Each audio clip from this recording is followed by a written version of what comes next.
የማንኛውም ሰው ሕይወት በአንድ ግፊት ይመራል።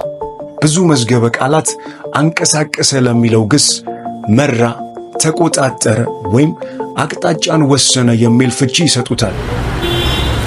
መኪናም ነዳ፣ ሚስማር በመዶሻ መታ ወይም ኳስ አንከባለልክ፣ በዚያ ወቅት ያንን ነገር እየመራ እየተቆጣጠርክና አቅጣጫውን እየወሰንክለት ነው። ታዲያ ልክ እንዲሁ ሕይወትህን የሚመራው ኃይል ምንድን ነው? በአሁኑ ጊዜ በሆነ ችግር፣ በሆነ ጫና ወይም ማለቅ ያለበትን ሥራ ለመጨረስ በጥድፊያ በመራመድና በመንቀሳቀስ ላይ ትገኝ ይሆናል። በክፉ ትዝታ፣ በአስበርጋጊ ፍርሃት ወይም በቅጡ ባልገባ በአንድ ሕሊናዊ እምነት ትመራ ይሆናል። ሕይወትህን ሊመሩና ሊያንቀሳቅሱ የሚችሉ ብዙ የሕይወት ፋይዳዎችና ስሜቶች አሉ። በጣም ከተለመዱትና ከታወቁት መካከል አምስቱን ለማየት እንሞክር። እነዚህ የአብዛኛውን ሰዎች ሕይወት ሊመሩና ሊያንቀሳቅሱ የሚችሉ የሕይወት ፋይዳዎችና ስሜቶች ናቸው። ወደ መጀመሪያው ነጥብ ከመሄዳችን በፊት ለዚህ ቻናል አዲስ የሆናችሁ ሰብስክራይብ በማድረግ እንድትቀላቀሉ እንጋብዛችኋለሁ። ምክንያቱም ይህ ቻናል እናንተን ለማገዝና ለመርዳት ያለመ ነው። ወደ መጀመሪያው ነጥብ እንሄድ። ብዙ ሰዎች በበደለኝነት ስሜት ይመራሉ። እንዲህ ያሉ ሰዎች ጸጸትና ቁጭት ከወለደው ኀፍረታቸው ለመሸሸግ ሲሸሹ ይኖራሉ። ቁጭትና ጸጸት የሚመራቸው ሰዎች የትዝታ ተጠቂዎች ናቸው። ያለፈው ሕይወታቸው መጪውን ሕይወታቸውን እንዲቆጣጠረው ይፈቅዱለታል። ብዙውን ጊዜ ሳያውቁት የሕይወት ስኬታቸውን እያበላሹ ራሳቸውን ይቀጣሉ። ምንም እንኳን የዛሬ ሕይወታችን የትላንት ውጤት ቢሆንም የትላንት ሕይወታችን ግን የዛሬ እስረኞች ሊያደርገን አይገባም። ምክንያቱም የአምላክ ዓላማ ባለፈው ሕይወት ላይ የሚወሰን አይደለም። ሙሴ የተባለውን ነፍሰ ገዳይ ወደ ሕዝብ መሪነት፣ ጌዲዮን የተባለውን ፈሪ ደግሞ ወደ ደፋር ጀግናነት አምላክ ለውጧቸዋል። ባንተም ቀሪ ሕይወት እንዲህ ያለ አስደናቂ ነገር ሊያደርግ ይችላል። ምክንያቱም ፈጣሪ ለሰዎች አዲስን ሕይወት በመስጠት የተካነ ነው።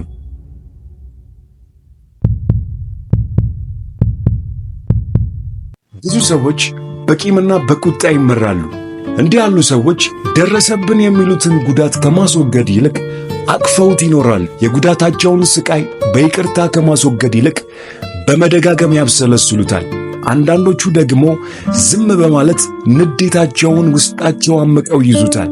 የቀሩት ደግሞ የታመቀ ቁጣቸውን በማፈንዳት በሌሎች ላይ ያንባርቃሉ።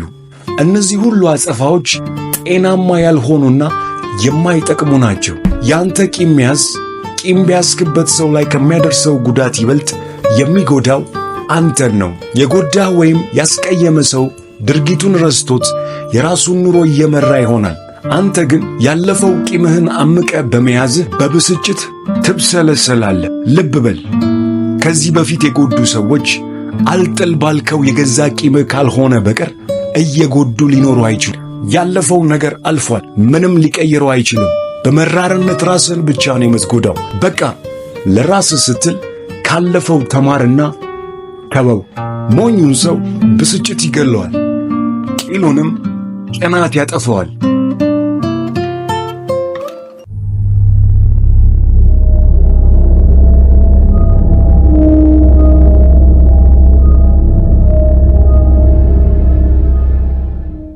ሦስተኛው፣ ብዙ ሰዎች በፍርሃት ይመራሉ። እንዲህ ላሉ ሰዎች የስጋታቸው ምክንያት ሊሆኑ የሚችሉ ነገሮች በሕይወታቸው ያሳለፉት አስፈሪ ጉዳት፣ በእውነት ላይ ያልተመሠረተ ምኞትና ጉጉት፣ ጥብቅ ቁጥጥር ባለበት ቤተሰብ ውስጥ ማደግ ወይም በተፈጥሮ የመጣ ፍርሃት ያለባቸው ሊሆኑ ይችላሉ። ምክንያቱ ምንም ሆነ ምን በፍርሃት የሚኖሩ ሰዎች ድፍረት ከማጣታቸው የተነሳ ሁኔታዎችን ስለማይጋፈጡ ብዙ ዕድሎች ያመልጧቸዋል። ፍርሃትን በድፍረት ከማሸነፍ ይልቅ ችግር ካለበት ሁኔታ መሸሽንና ባሉበት ሁኔታ ውስጥ መቆየትን ይመርጣሉ። ፍርሃት ፈጣሪ ያቀደልህን እንዳትሆን የሚያግድህና ራስህን ያስገባህበት እስር ቤት ነው። በፍቅርና በእምነት መሳሪያነት ልትጋፈጠው ይገባል።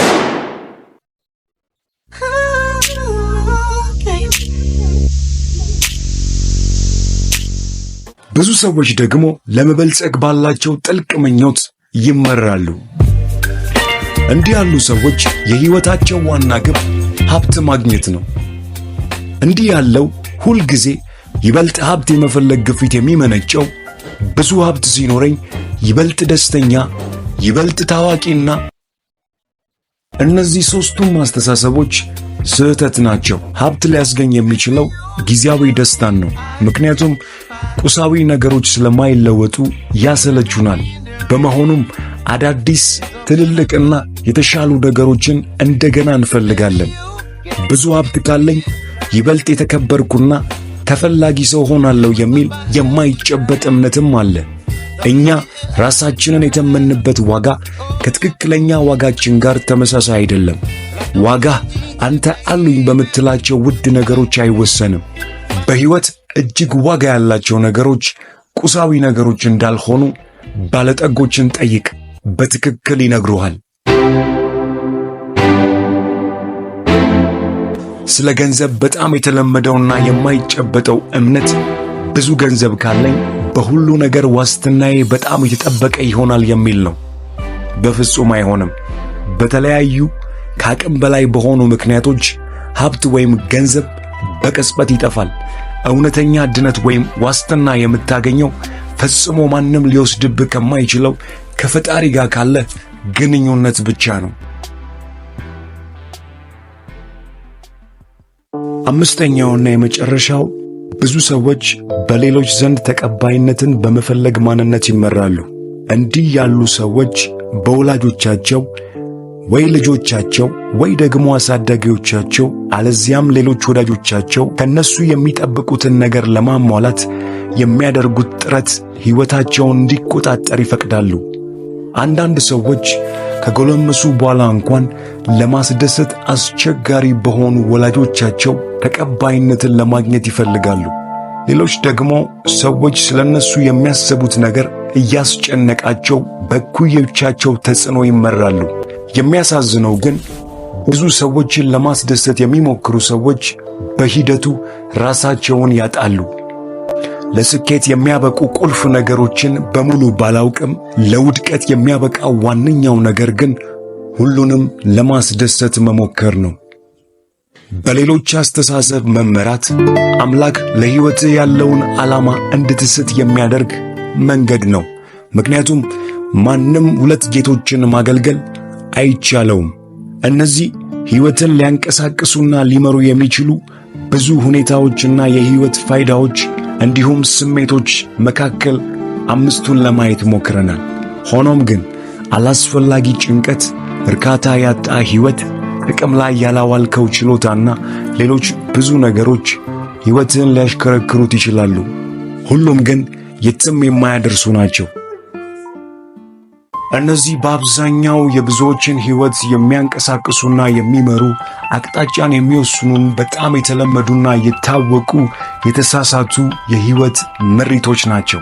ትክክለኛው የሕይወት ምሪት በፈጣሪ ዓላማ ቁጥጥር ስር ሆኖ የሚመራና የሚቃኝ ነው። በሕይወትህ አምላክ ላንተ ያለውን የሕይወት ዓላማ ከማወቅ በላይ ይበልጥ ግድ ልትሰጠው የሚገባ ነገር የለም። ይህ ዕውቀት ቢጎል ግን በምንም ልታካክሰው አትችልም። ሕይወት ያለ ዓላማ ትርጉም የሌለው መንከላወስ፣ አቅጣጫ የሌለው ተግባርና ምክንያት የሌላቸው ድርጊቶች የሞሉበት ነው። ሕይወት ያለ ዓላማ የማይረባ የማይጠቅምና ትርጉም አልባ ነው። ግን አሁንም በመጨረሻ አንድ ጥያቄ አለኝ። ሕይወትህን የሚመራው ኃይል ምንድን ነው? የበደለኝነት ስሜት፣ ቂምና ቁጣ፣ ባለጠጋ የመሆን ምኞት፣ በሌሎች ዘንድ ተቀባይነትን ፍለጋ፣ ፍርሃትና ስጋት፣ ወይስ ትርጉም ያለው ዓላማ? ለዚህ ምላሽህን ኮመንት ላይ ጻፍልኝ።